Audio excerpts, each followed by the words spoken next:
Hello, everyone. Welcome to our very first English language edition of the discussions that we're calling in Polish Perfo Dyskutujemy and in English Perfo Discussions, which is a kind of popular academic cycle that we've been doing for a couple of years now. And I'm really happy that we're moving into uncharted waters, as Agata just rightly put it, into discussions in English with invited guests from all over the place, from all over the world. Currently, we're staying in Europe, but we're hoping to expand the reach even further. And our very first topic for the discussion is connected to our broader theme of that our department is working on in this semester and in this academic year, which is talking about different kinds of different understandings of the refuge, of the term refuge. And today our enticing and I hope intriguing title, Halls, Weeds and Barricades, will be addressed, and I hope will share some experiences and modes of doing knowing otherwise. And the moderator for today is Agata Kowalewska, and I give the floor to you without much further ado and invite all of you here on Zoom and on Facebook to ask questions, comments in the chat boxes, both on the Zoom chat box and the Facebook chat. So yeah, let's start. Agata, the floor is yours. Thank you so much, Mateusz, and thank you all for joining us today. Yeah, as Mateusz mentioned, we are together going to focus on practices of knowledge and ways of knowing and imagining that allow these refuges to flourish. So we're also going to be thinking about the relationship between material practices and knowledge practices and how to foster non-oppressive ways of thinking. And so let me introduce our three wonderful guests who were so kind to agree to share some of their experience with us tonight.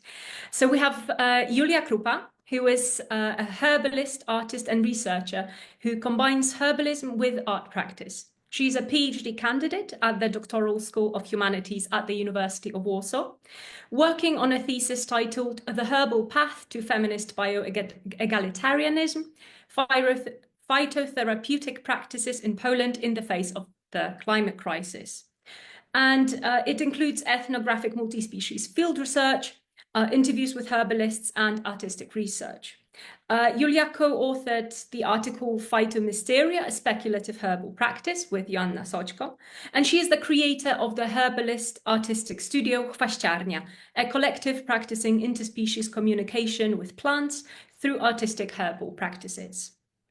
Our second guest, Alessandra Pomarico, PhD, is a curator, writer and educator at the intersection of arts, pedagogy and community building. A prolific organizer, Alessandra is the co-founder of Ecoversities Alliance, Free Home University, which is an artistic and pedagogical experiment in sharing learning by experiencing life in common, a radio platform, fireflyfrequencies.org, and the Common Orchard for Minor Fruits, a generative rural and social project in collaboration with organic farmers and activists. Recently, she was involved in the School of the We, the New Alphabet School, and Seeding Grounding. Alessandra is an editor at Arts Everywhere, and for the Ecoversities publication cohort, she edited Pedagogies Otherwise, What's There to Learn, and When the Roots Start Moving, Resonating with Zapatismo.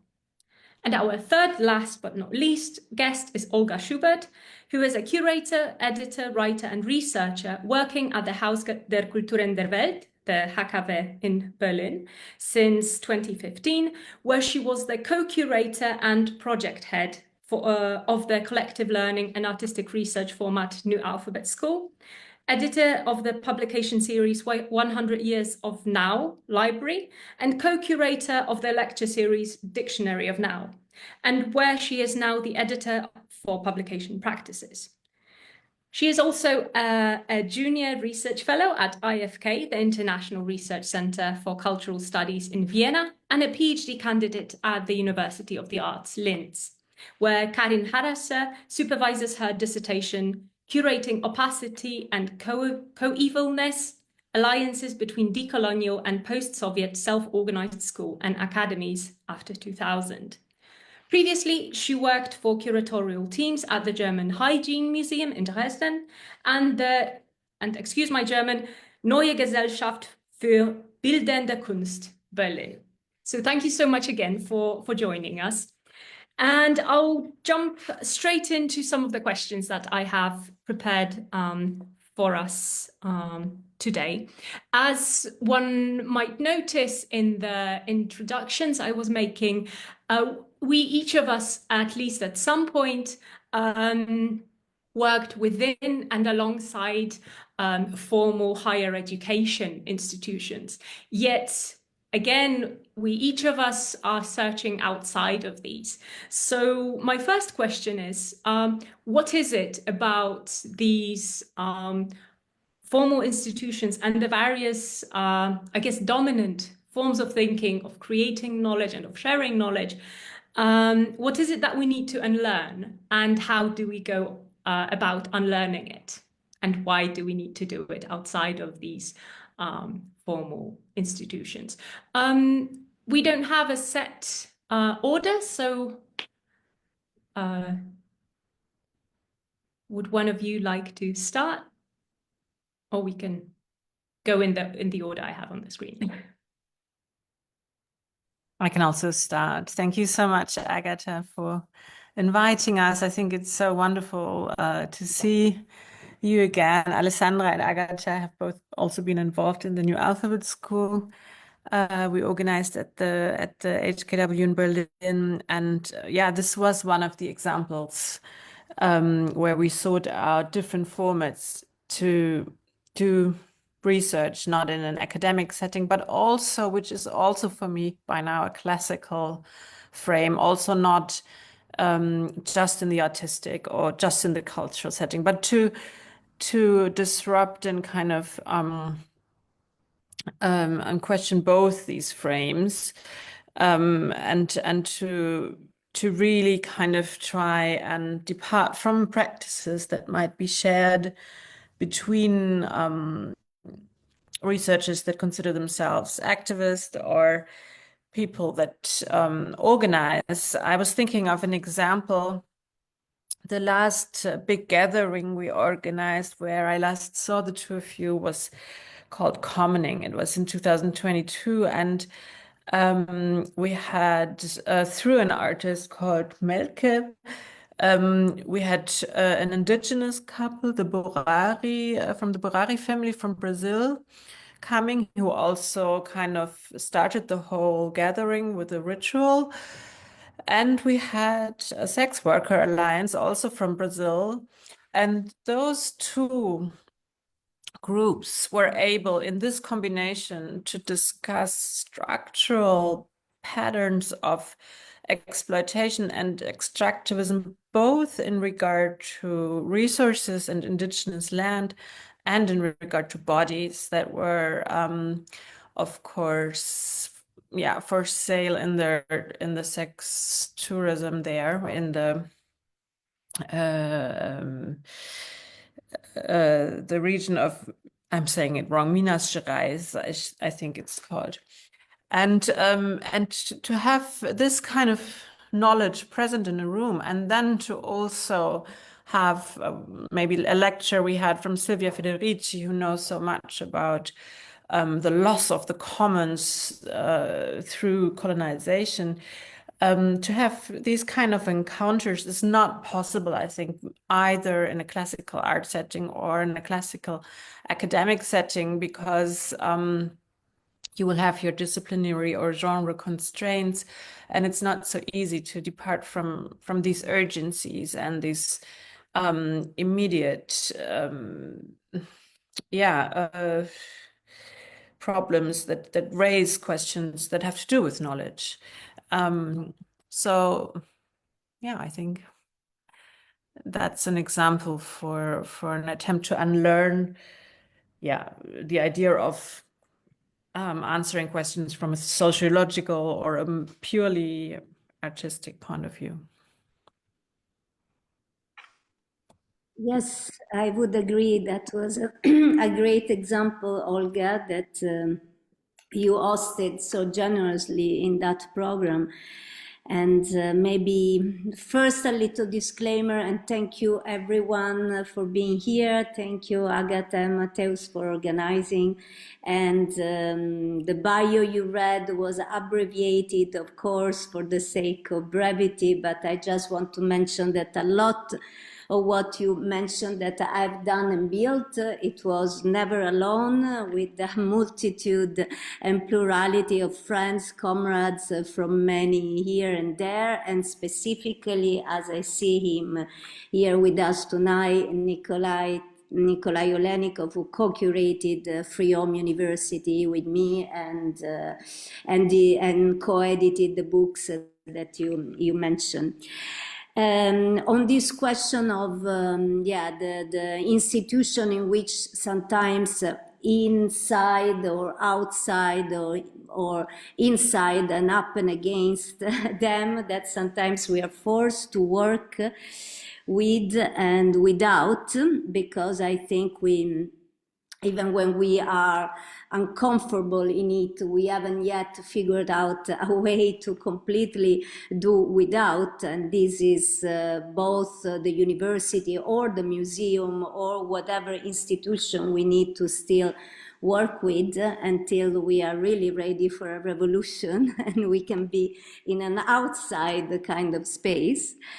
But I would say, and I respect so much those that from within those institutions are able to try to change them or try to, because these are very violent institutions, as we know, in many ways, because they're still very hierarchical, they are colonial per se, they are Euro-Western centric, they are often dominated by power, and often power is, for example, a white older man, on top of the institution. So these are places where all the forms of oppression of the hegemonic way of knowing and being and thinking and doing, from colonial, patriarchal, capitalist forms of oppression are concentrated in these spaces. So it's and so it's a challenge to try from the inside, of course, to oppose all these, and as Fred Moten and Stefano Arne suggests, in the Undercommons, we should learn how to steal from this institution, how to leverage, to use them for maybe organizing something different. But I think in terms especially of the educational institution, what is really important to undo and to try to repair and to offer other ways of producing knowledge is the competition, the separation, this competition that separate us instead of understanding, for example, that no research is possible unless we co-research, because even as single, we don't exist really as single subjectivities. Even in our own bodies, we are populated from so many bacteria and organisms that even this very Western idea of the individual, it's a narrative that is being built, and where, as Olga is saying, an intersectional perspective is useful, or an indigenous way of thinking is useful, is really when we are reminded that we are always many, and that we are a plurality, and we are interconnected and not separated from the rest of the living species. And so should be the knowledge that we produce. The knowledge that we produce should be helpful and useful for building collectivity, for building a sense of togetherness, for repairing what this model of also the neoliberal university that support forms of knowledge that are for the market, which is highly extractivist and reiterate forms of exploitation, right, of human labor or the soil, the air, and the commons.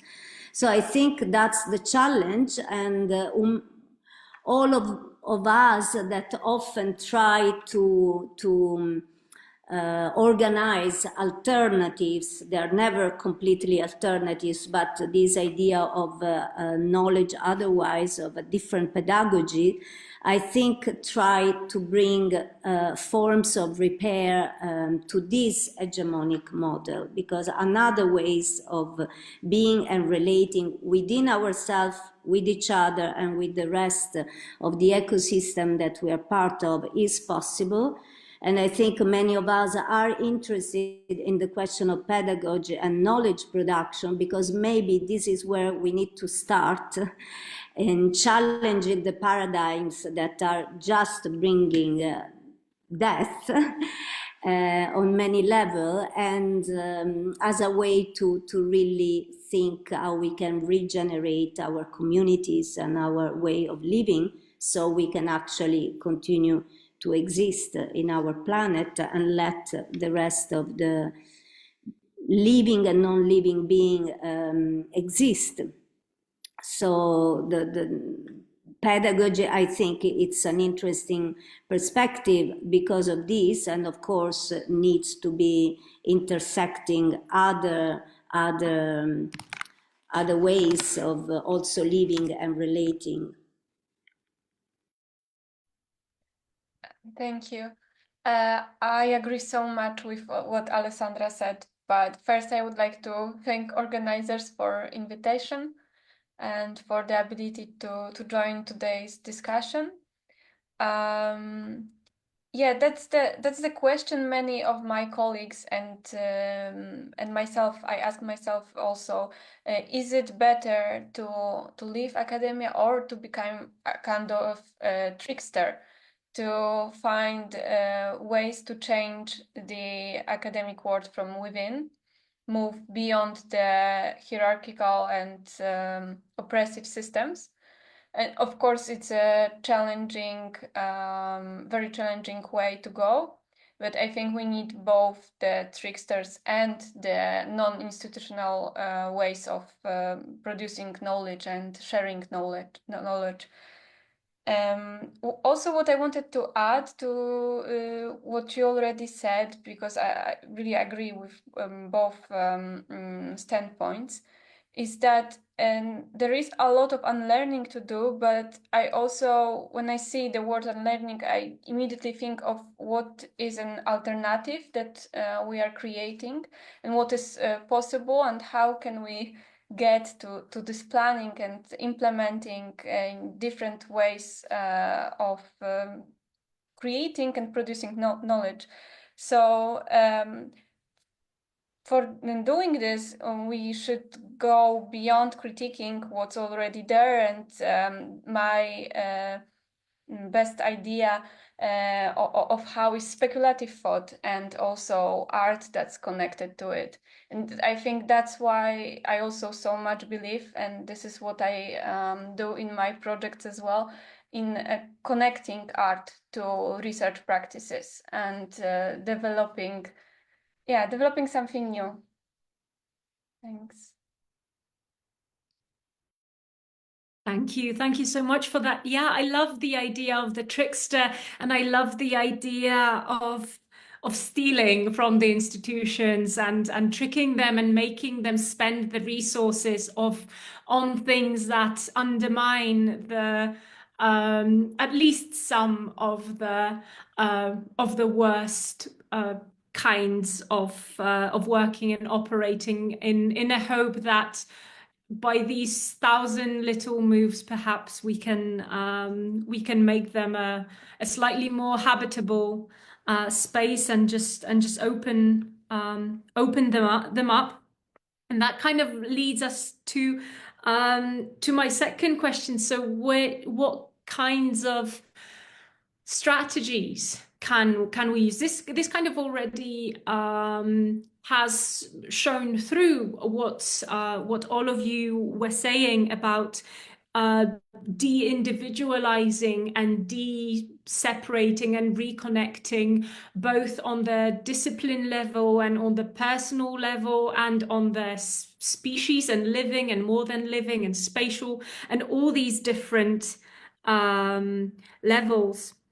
But I guess in a way really practically, because I think it might be really interesting for a lot of the people who come to listen to these discussion series. So we kind of drawing inspiration from each of your practices. I was thinking about these looking, the looking for holes and cracks within existing institutions, or building barricades, or nourishing weeds among the monocrops. So I guess these are more like poetic ways of naming it, but I'm interested in how you each think, just very practically. I guess, Olga, you mentioned that most in what you said in your first answer about just practically inviting people who come from different backgrounds and who have these different ideas. But yeah, I'm interested in your kind of everyday practice, in the everyday strategies. How do you do it? How do you think about it? Perhaps this time we can start with Julia. Okay. Can you Or do repeat you the wanna last sentence, because I didn't hear you quite well? Sure.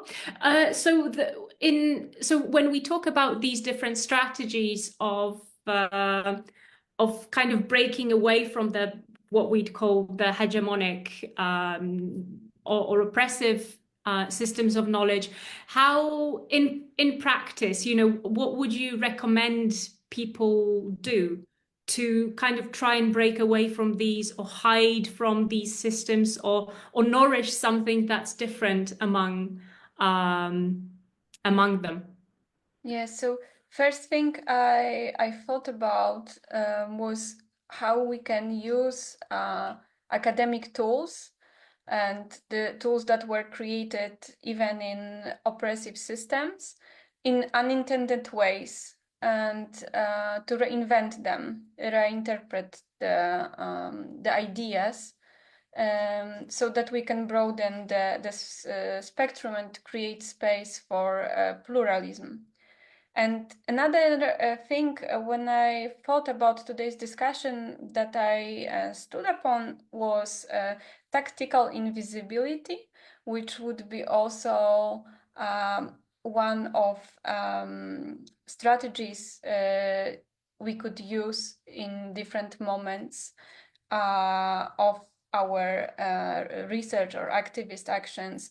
And it made me think of how there is when you see nettles, they create this big space that looks like monocrop.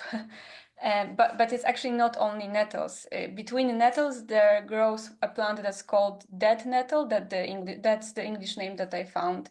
And it's a kind of similar plant, but it's not stinging. So you can easily touch it, and it's really soft and nice. But to make her safe, some safe space, she likes to grow between nettles, which are stinging, so animals don't eat the whole thing. And that's an inspiring way also of thinking about this tactical invisibility, learning from the plants and what it could do for our strategies and as researchers and artists. Wow, I love that. I Olga? really relate to this idea of what I would call opacity. I want to read a quote from Françoise Vergès. We don't have an elsewhere that's entirely protected from systemic violence, but we do have a map of the cracks. the interstices, the weakly guarded, opaque spaces in which to deploy practices that are not based on calculation and market value. And I'm not so much in the context of this new alphabet school, for instance.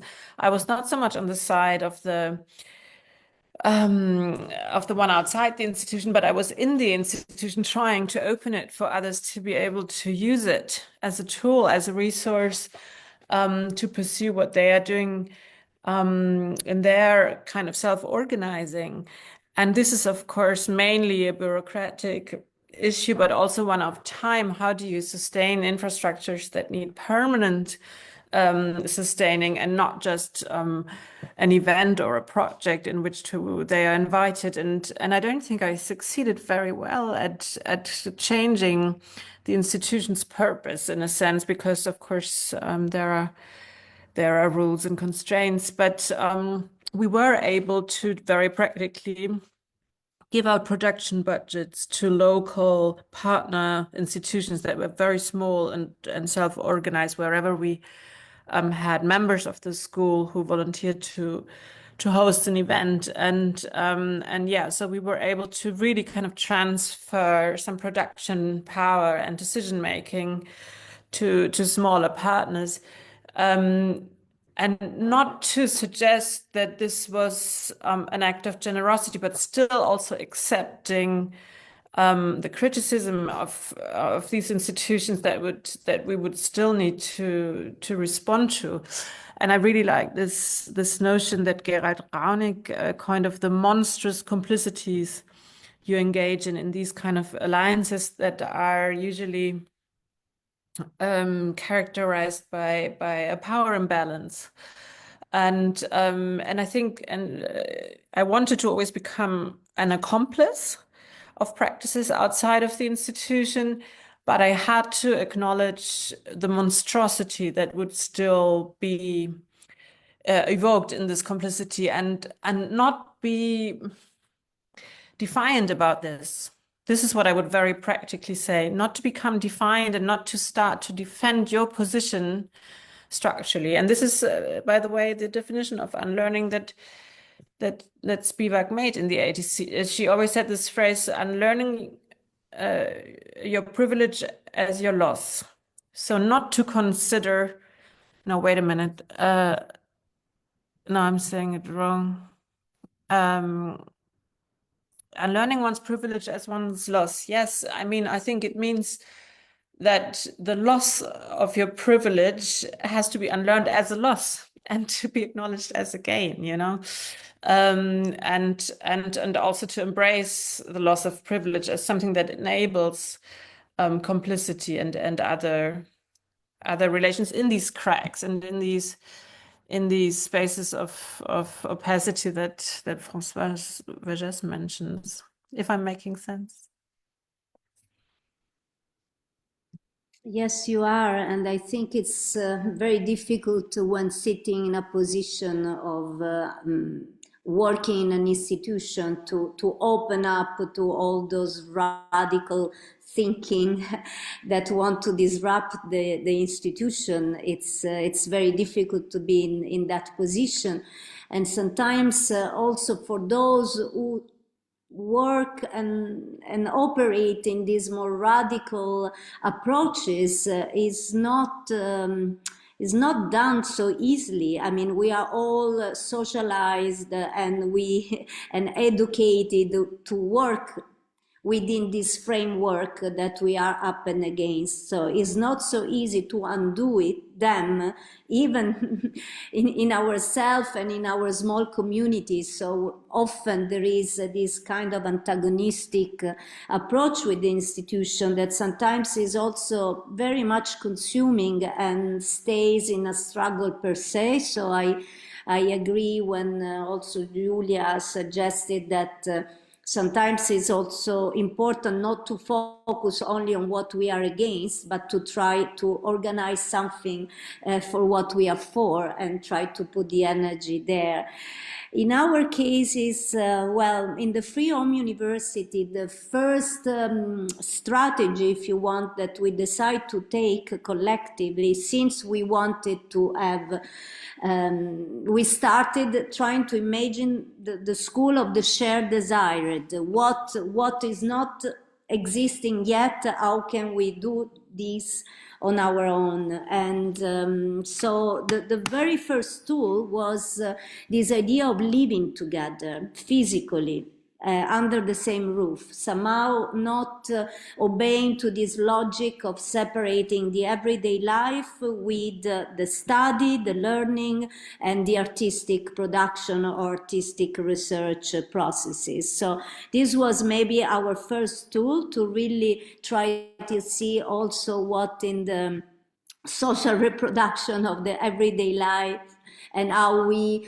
resist this production machine, the deadline, the grant, all this kind of the way we organize time that are always pressured by this type of mechanism, how we could undo that. And then, of course, not to recreate bubbles, but to be very attentive to the local context in which we started this project, which was the south of Italy, from where I am from and I'm speaking from right now, but always with this idea of kind of interlocal approach. So every struggle, of course, that are in this area, and we mostly focus on question of displacement, migration, question of the land, question of the monoculture, and forms of oppression like homophobia, transphobia. So we worked listening and visiting these communities, and then waiting to see where, as artists or culture practitioners, we could contribute, bring a perspective, bringing a group of artists, bring other researchers, to build this dialogue, to build this coalitional or these learning communities, as we have started to call ourselves. And in that too, I mean, is also trying very much to put our theories and our good intention in practices. So, for example, you know, letting people with migrant experience lead the sessions, not white European privileged people lead the session we were organizing with the migrant community, and same, like really disrupting this difference in between the intellectual knowledge production and the very practical production century-old of the farmers, and really create a space of learning where these different forms of knowledge could nourish each other, and paying attention not to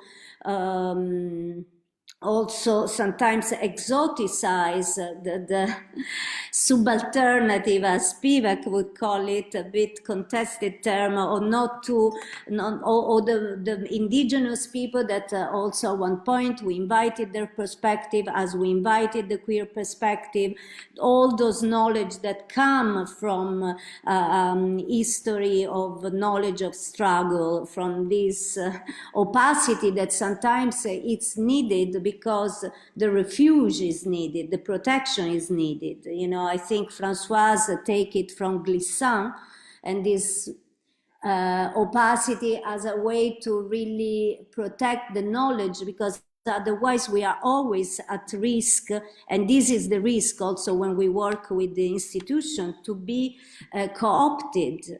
So, you know, it's very sexy for a university or a museum to speak about the decolonial practice of feminist practice, and until someone say, okay, so let's see how you are structured. I'm invited to give lecture, but when you start to touch at the status quo of those in structure, then it's over, you know. So so in this alternative, how can we really in practice deconstruct and try to reorganize through another ethos, another politics of being together? So we, for example, invited always group of learners that were local, national, and international, of course, with the many perspectives as possible, paying attention and being vigilant on the forms of asymmetries that inevitably we reproduce even when we have our best intentions, so always with a sort of analysis and reflection on the form that we were co-creating together.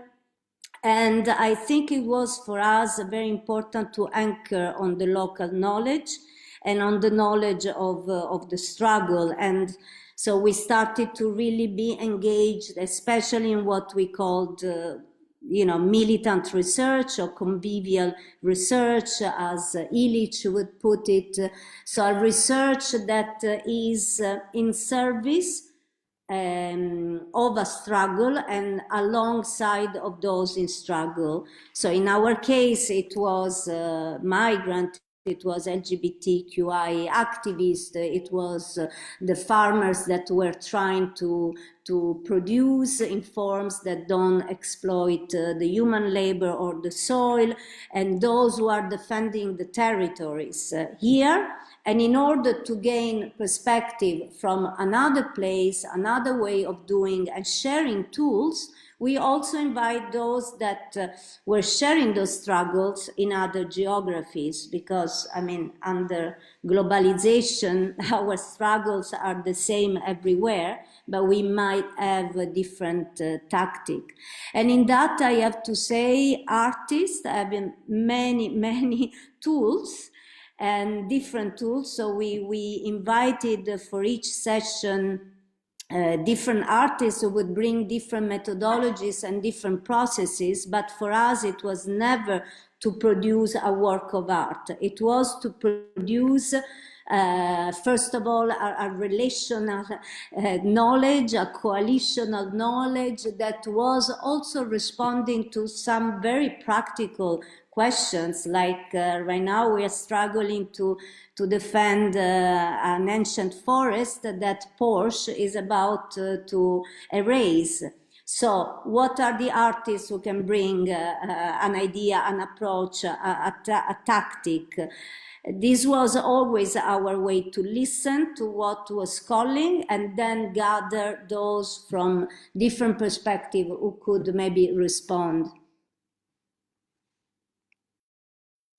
I think this is such a great example. This you told me this before, that Porsche in southern Italy, the car producer is co-opting an ancient forest to build a kind of testing sites for their cars, and then there's a massive alliance of different actors coming together again. This kind of intersection of different ways of knowing, this activist group Custodians of Bosco Daneo, but then also Ultra Red, which is more an artistic collective, and of course research practices from various contributors, and artistic films are being made on this. And how can knowledge be organized around these very concrete political struggles of defending something, and what are the poetics and the aesthetics that emerge from this? I think the Ecoversities Alliance that Alessandra is part of is like the best, the excellence, in producing this kind of encounter of knowledge. I think this is really something very rare in normal academia or in normal art. Yeah. If I may add just a little bit, maybe this is a practical example, because this case of Porsche against the forest, for example, is really emblematic because it touched at the economic question with the narrative that we bring and a big colonial approach of all this obsolete model of economy of bringing big infrastructure, industrial infrastructure, always in the south or in some marginal areas. But it has the narrative that they are creating jobs, which is not true. It touched the question of ecology. We are in a land where, because of the bacteria of the Xylella, we lost 44 million olive trees, and this land is really at the risk or already in a stage of desertification. There is no oxygen being produced, there is no shade. In the last couple of years we had 42, 43 degrees in the summer. And because the land is like this right now, there is this high investment in renewable energies and greenwashing. So the agrivoltaic is what is appearing everywhere instead of trees. And then, of course, is the social kind of imaginaries when the land is abandoned, and then there is, what Silvia called the disenchantment, no? When Silvia Federici encouraged us to re-enchant the world. So people lose a sense of belonging, and all these, I think in these artists are very useful in somehow, first of all, light the spot.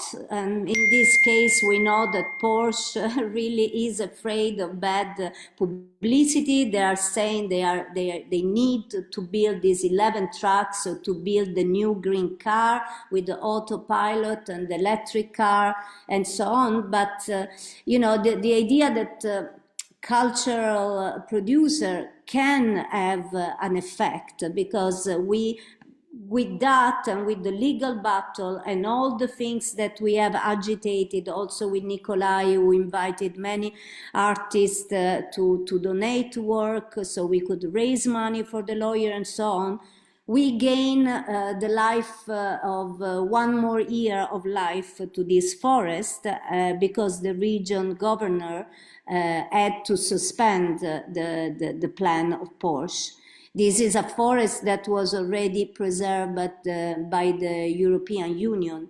But as we see, we are never safe. And sometimes I think you were speaking of the poetic images, which I found really beautiful in this proposal of today, of the weeds and the barricades and the holes. Sometimes they're not only metaphoric, you know, you need to build barricades. If we think about, you know, also the barricades of the students that protested against the genocide everywhere, and how their own institution of knowledge were those calling up the police on them.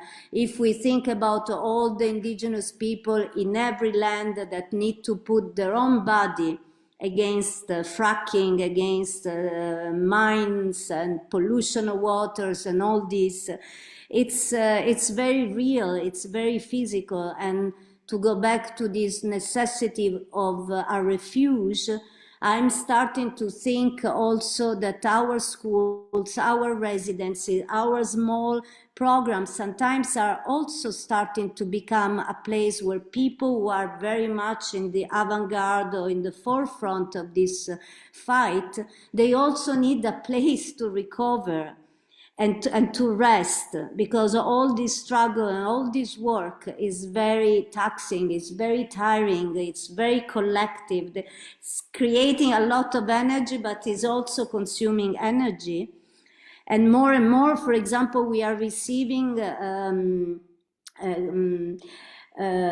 proposal from people that are trying to escape from Germany because the climate has become so oppressive that they want to come and stay a couple of weeks in residence for us also just to rest.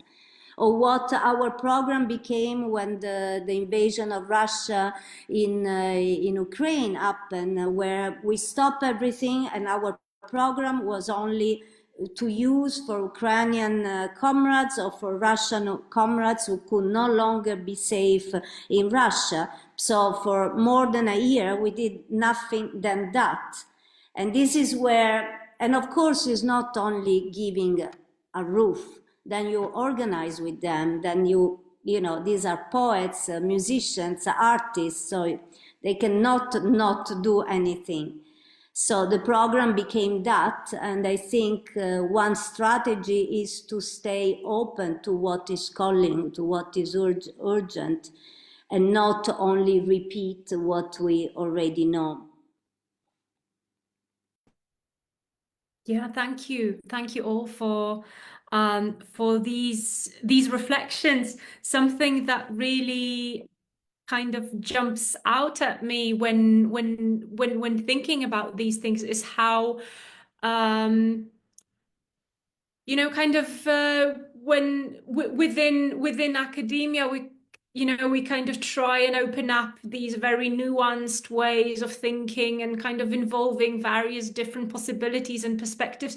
But I really resonated, that was something you Alessandra just said, really resonated with me, that then on the other hand sometimes it is about a hard yes or no. It is about the hard refusal and putting a very strong border. If you want to protect the forest, then it has to be a hard no, without nuance, without kind of this flexibility. So I think when these material more than living practices come into question, then it becomes much more complicated, right? It's you really sometimes have to balance looking for more nuances, but then also just going into action and stopping the deliberations and really just jumping into actions. So as I'd like to open the discussion to our to everybody else who's with us here tonight. Maybe I'll just say like a last prompt, and then you say whatever you'd like, and then we open up the discussion. So I had two more, but let's kind of merge them into one. So whichever one you prefer. So I was first, and kind of some of you already answered these. So my first question was kind of about the material practices associated with knowledge practices. So how does the interaction between the material and the and the embodied knowledge, I guess, how does that work? And the second was that what counts as radical thought these days? It kind of seems like we have all kinds of thoughts everywhere, and we're just so bombarded with various ideas and various points of view. And how does one think radically within that kind of environment? So that's my last prompt, and whichever one of you would like to. If I could start this time, because I would like to also touch on this topic on inviting artists to activist action. When you were speaking of this Porsche and this forest situation, I was thinking also about Turnicki and the festivals that take with the initiative of Wild Karpaty, Dzikie Karpaty. They are trying to put some light on this space to create a national park so that we can stop really intensive cutting of trees there. And to do that, yearly there is a festival that's also inviting artists, workshops, and many other activities, concerts. Still the park is not there, but I think like this co-working of artists and activists is actually making more space in media for this action. And also yeah, that's interesting how I lost one sentence I wanted to say. That's interesting that it's a kind of a tool to show the problem, to make more space in media, some more light put on it. I also were thinking when you said about this creative process, it was some minutes ago, but I caught that about how the creative process was not set on creating an object, an artifact even. So that's also something that's really close to me. And in my research, also I studied painting. I moved into cultural studies later.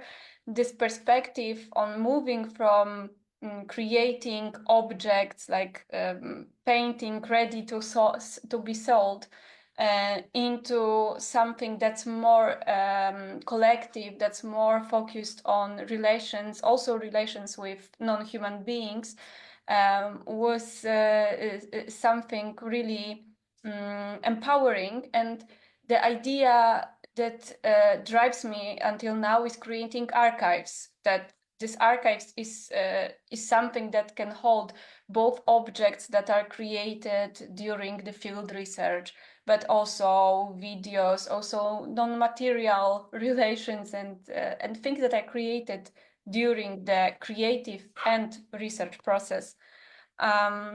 Also, you asked about these practices, these tools for creating something new, some kind of alternatives to the traditional system of knowledge production, and to connect it also to something that's non-institutionalized. It's also close to my research.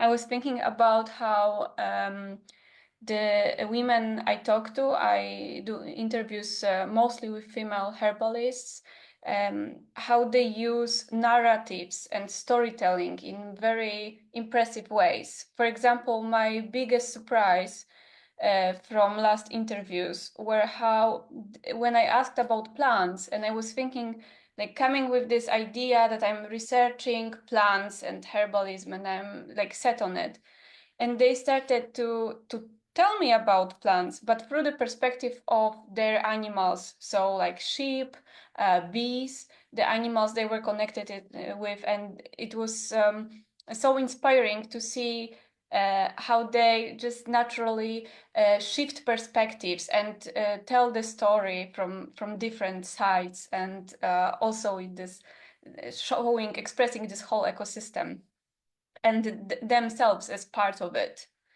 That's also connected to this, which it already touched on, this embodied ways of knowing.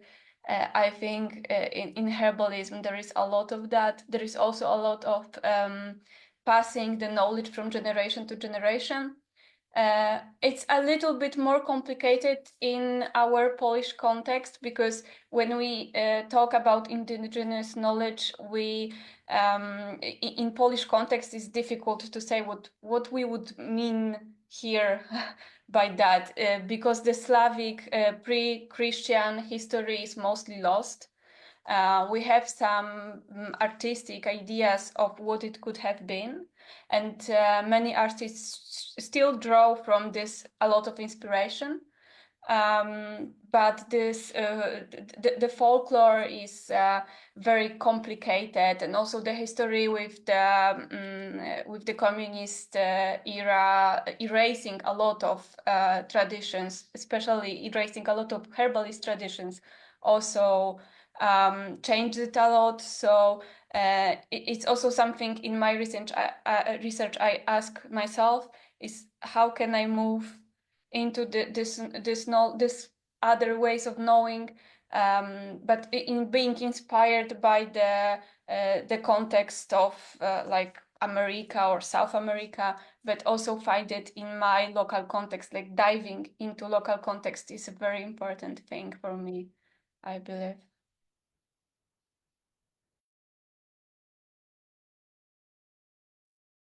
Well, to speak of material infrastructures that are connected to knowledge production, what comes to my mind is the library. And Alessandra mentioned the genocide in Palestine, and I was reminded of an essay that Adania Shibli wrote about the Nakba in 1948 and how many libraries. So the epistemicide that is also always going hand in hand, how many libraries were then left behind when Palestinians were exiled mostly to Egypt and other countries. She speaks of 30,000 books she could identify in the National Library of Jerusalem that are marked abandoned property from 1948, and she sought out diary entries by people like Khalil al-Sakini, a very important Palestinian intellectual, who wrote about farewell to my library in his diary. And I think it's very, very important that many knowledge practices depart from this experience of dispossession and of, as you say, erasure of knowledge that cannot be retrieved. And you say there are artistic imaginaries, for instance, of the herbalist traditions in Poland. And I think this is, we know this from Saidiya Hartman also, this way of really using fiction and of using imagination, but also organizing someone like Mahmoud Al-Shaya in Rafah, who organized a space called 28 Gallery in relation to his 28 magazine, where he did manage to create a small library of books, but mostly also PDFs he had online, to just counter this experience of dispossession, and that a lot of knowledge practices are really about countering this epistemicide, or to mark absence. I'm also thinking of practices in relation to the library, such as those of the Chimurenga collective. They were invited in the Saison Afrique. This was a large French governmental cultural program in 2020, and then they were invited in the Centre Pompidou to do a large exhibition, but they said, no, we want to intervene into the library downstairs. There's the Paris Public Library below this art center. And there they actually wrote lists of Black studies authors that this library should acquire. And also, as all libraries, most public libraries, this library has a category system that embodies a lot of bias. So they have this Dewey Decimal classification, and this means that you have certain pre-given categories, such as under religion, you have like 100 numbers for Christianity, and then a sub number is other religions, or something like this. You know, you have all these biases inscribed into the categories, and Chimurenga, this Black Studies publishing collective from South Africa, they also commented on this. So I think it's very important when we ask of the material side to think of absence and of loss in relation to material basis of knowledge. That's wonderful. Sorry, Alessandra, before I give you the voice, I think it would be wonderful in the name of giving space to these forms of knowledge and all these projects that perhaps are not as known as they really should be. If you could each just make notes of the references you're making, of the names and the projects and the books, because I think it would be a really wonderful source for all of our listeners here tonight. So then we could add the list below the recording of our conversation today, because these are some wonderful projects. I did not hear about all of them, definitely, and I would love to be able to kind of forward them, link them later, and really give them the space they deserve. So if we could kind of create this kind of ad hoc mini resource list of all the things you've been mentioning, all of you, it would be really wonderful. Thank you. And Alessandra. Yes, do we have the time, or you need to open to the audience? Because no, absolutely, we have the time. So no, there is so many inspiring words, and this conversation is really opening up so many possible ways to respond. And yeah, where to start from? Maybe to this idea of material practices and embodied knowledges. I have to say that in our experience in this Free Home University, and then the planetarian version of that, which is Ecoversities, the Ecoversities Alliance, we try often to, first of all, it became at one point so important to include the wisdom of the body, and really through dance, movement, somatic practices, but also playing together.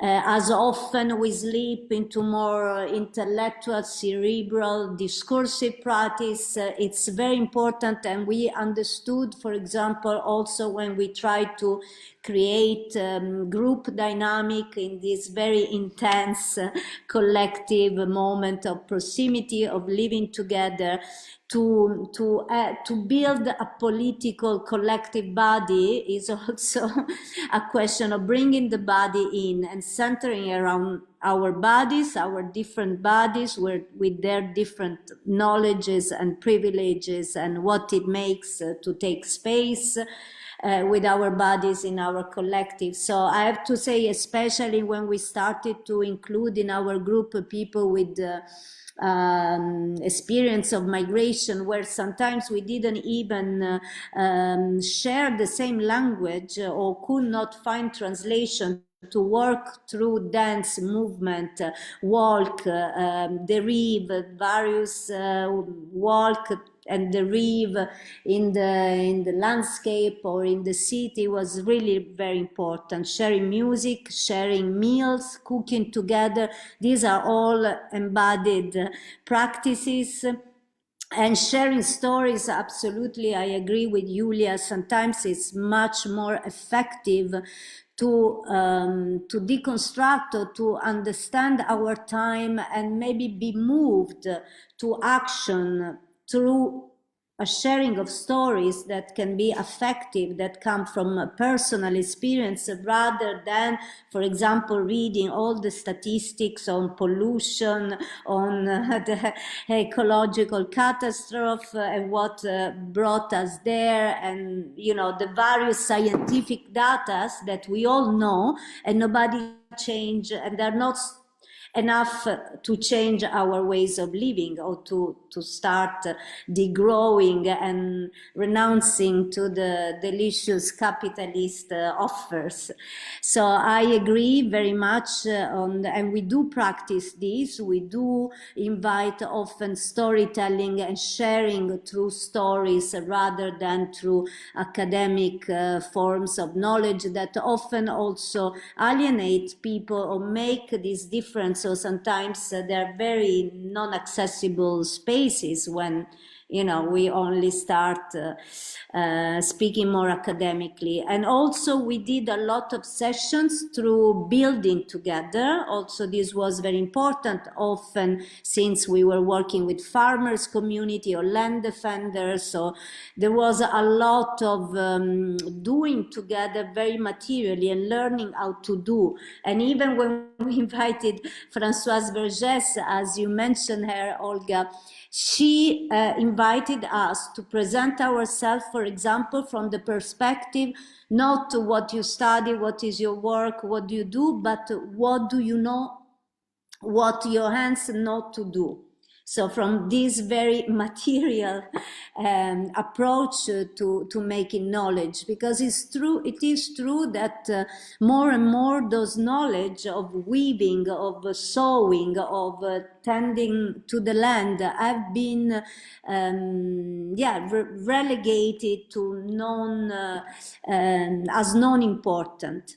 I also was moved to say a little bit something about this idea of resistance of knowledge, and when you work with people that have endured 500 more years of colonization, which is everywhere else besides Europe, and that also happened within Europe, within North, South, and with all the bubble of the so-called global South in the North, and vice versa. there is a resistance, like this idea, yes, there was a colonial attempt to erase cultures, but I was recently correct with love, so I want to share this. Friends in Mexico corrected me when I was speaking about, because they are, and they're proud and fierce about the idea they are not, yes, they've been colonized but not erased, and their struggle is about resistance, or as they say in a very potent way, they often use this word, which is re-existence, which is somehow the resistance, but also giving a new form of existence, where maybe the purity, to go back to what Julia was saying about, also our own indigenous knowledge in Europe, which now maybe the shepherds or those who come from a strong relationship with the land still have.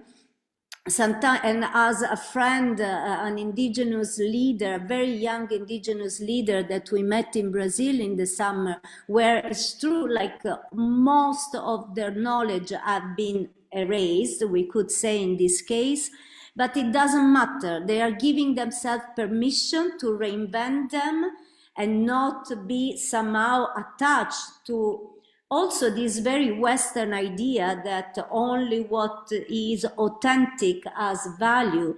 In their way of knowing, what has value is what produce a belonging, an enchantment, a connection, and with life, and with what generates life. That's the responsibility, and that's the knowledge. So whatever original or invented, it doesn't matter. It's what we need to know right now is to learn ways of knowledge that protect life in all their forms. And I think maybe this is the most radical proposition that we should get ready to embrace in a moment in which, when you speak with the elders or older generation, they always say there was always some terrible things happening, no? Right? But right now we feel really what else in between epistemicide, genocide, ecocide, the Trump, the Putin, the Netanyahu, and all these people, the Elon Musk, really, like, we are really in a moment where it's very hard to create hope, which we also need as human beings to continue. So maybe I would really encourage to find radicality in the terms it has this rooted way of being with the living ecosystem. And maybe for that we really need to create also these new forms, to experiment ways where we can become able to push back against this fascism that is spreading all over, and this extractivist model that, whether is resources or knowledge, is always there to take. And so how to learn the reciprocity, how to learn also maybe for us it could be ceremonies, which I also am often studying and learning with the indigenous people, especially because I'm trying in my research to understand if there is something in their way of weaving communities and knowledges that can be useful for us in the West, like with the system of translation among knowledge systems that are so different, that can help us restore this relationship with the land and with the living.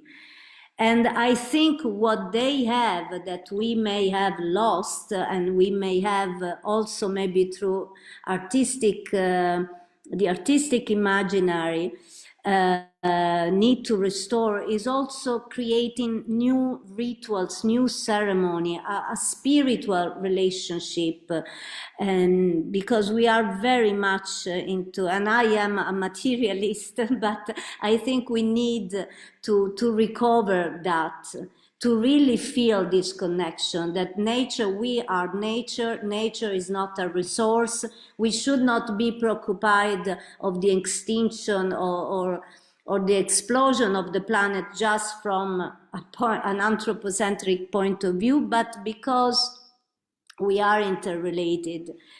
So I don't know, recently I'm thinking that maybe the next really radical step would be, maybe we need to co-create a political school, a school to learn politics in a way, but that has space also for the spiritual, for this element that can reinforce us and also reinforce our capacities, because it's hard otherwise to keep going and keep trying to generate hope. I would like to drop one inspiration here. There is a small book I once bought actually in a gallery library shop, bookshop, and it's called "We Are Nature Defending Itself." And when you spoke about this last sentences, I really remind myself of that book. It's written by artists and activists. Thank you. Thank you so much.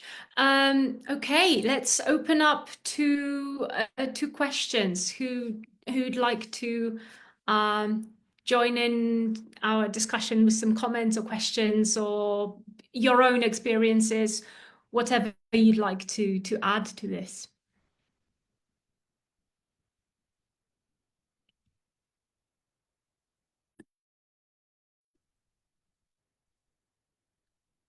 Or perhaps there were some questions on Mateusz. Were there any questions on the No, some comments, and I've put some of the links in the chat so you can, for your reference, and for those of you who listen to us and who watch the event just after it has ended. I'll copy everything from the chat and add it below the recording. So yeah, maybe actually, why we... Sorry. Maybe I could, because I have one question or a comment, rather, because I was wondering, especially in the context of those, I think it's Alessandra who's raised that, this kind of interlocal kind of coalition of different tactical initiatives. And I was wondering, how would you, because I was constantly thinking about the old book by Harden Negri, The Empire. And Harden Negri, at the beginning of this century, they were talking, or they were cautious about this kind of, going back to differences, because the empire has actually kind of in a way taken advantage of the differences. And I was wondering, how would you, and it relates to Barricades actually, how would you kind of prevent differences and those different kind of local tactical perspectives? How do you prevent them from like becoming tools for the empire to use? Don't want to kind of flag Alessandra, but I was actually thinking about you when thinking about coming up with this question. Thank you.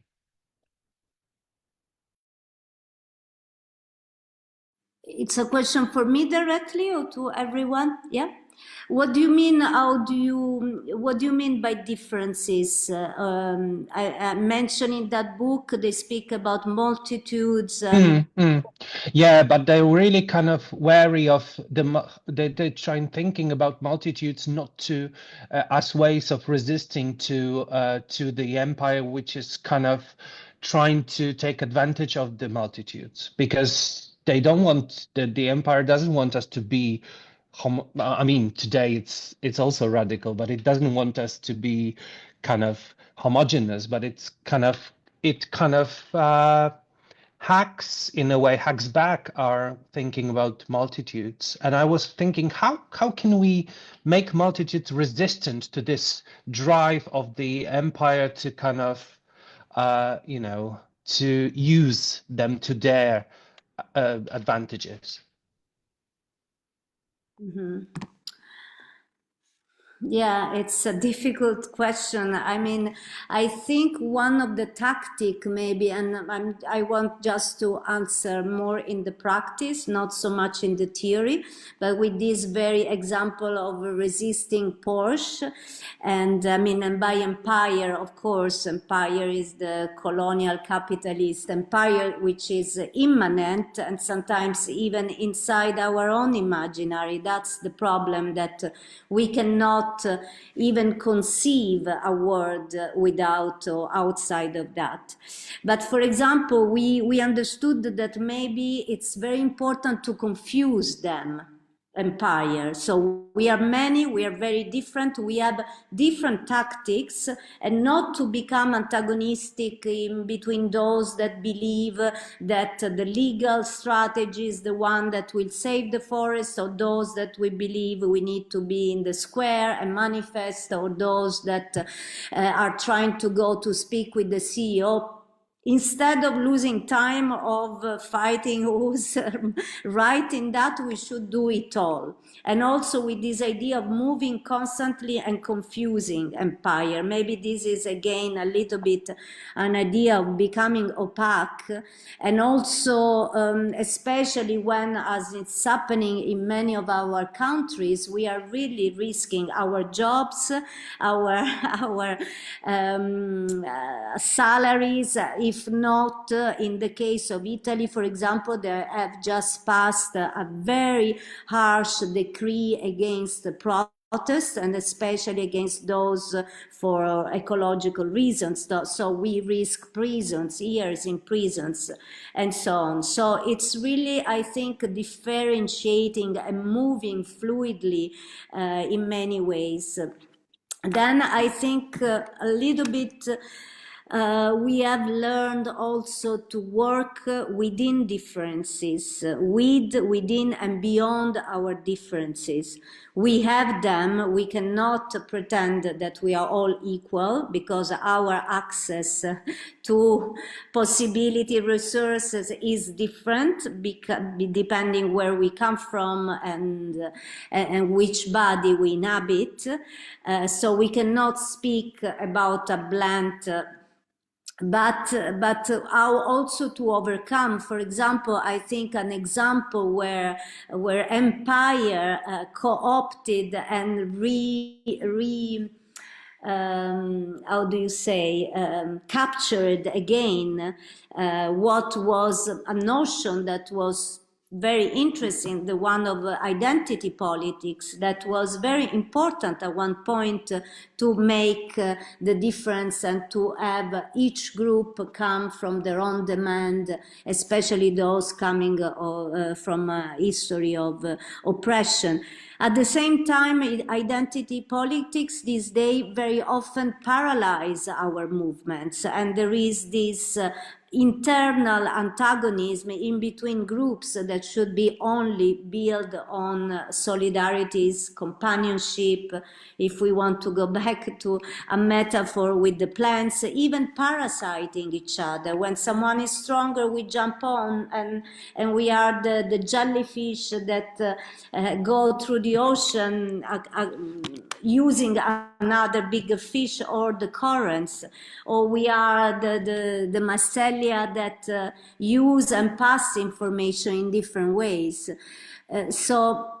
Yeah, I think I don't have an answer. It's very difficult. I think the challenge that we are facing right now, especially with the AI and all this, also understanding where is the truth and how to undo all these narratives that people, billionaires, have so much means to impose and to share.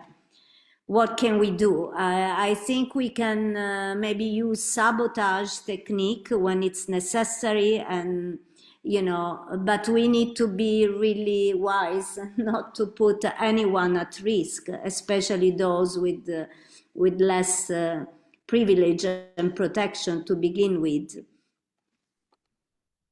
Thank you so much for that. Julia, did you want to add something before? Yeah, but it's on a different subject. If I can move to it, or are there answers to that before?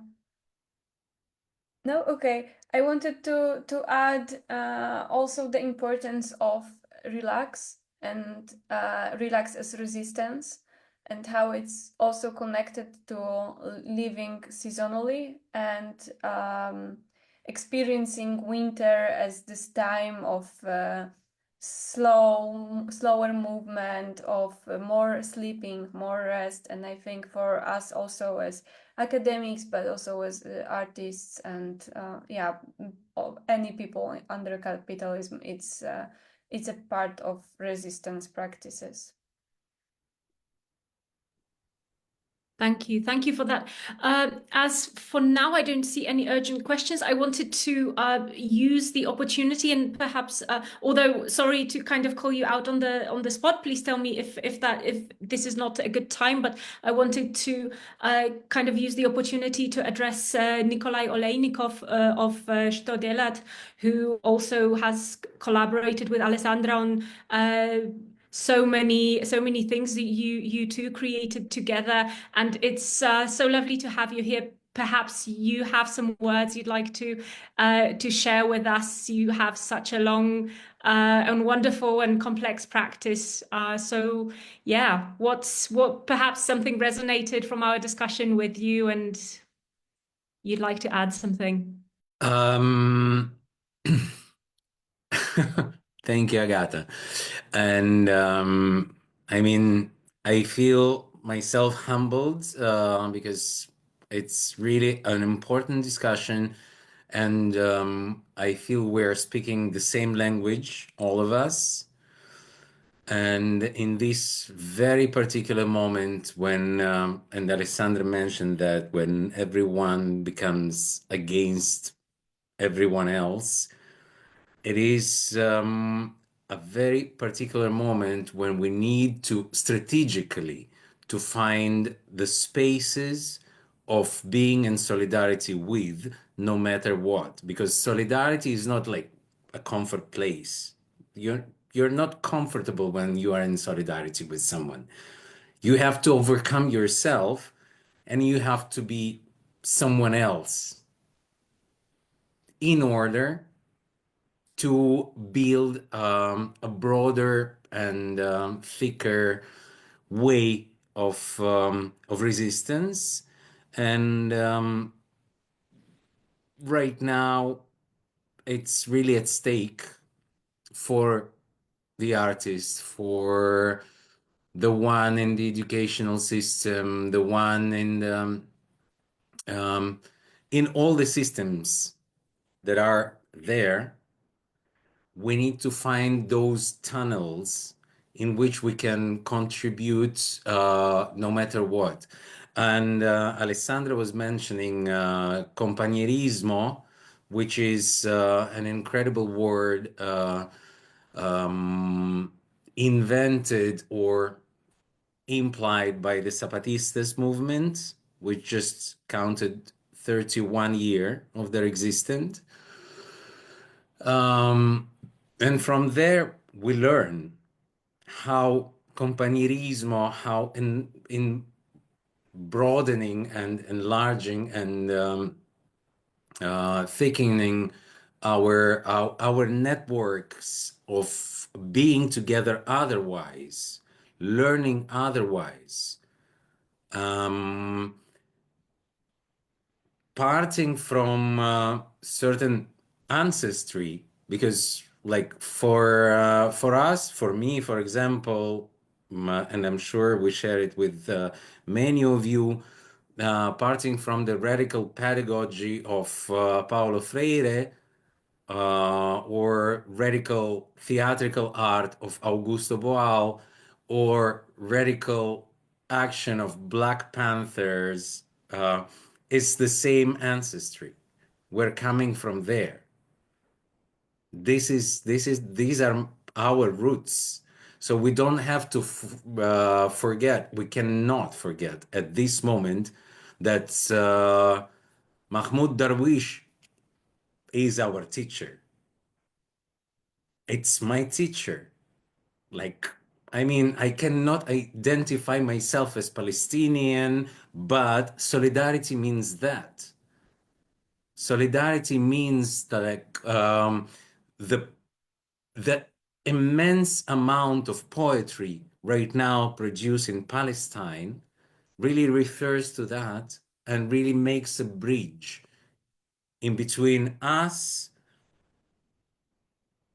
like privileged people, and in between us as an entity.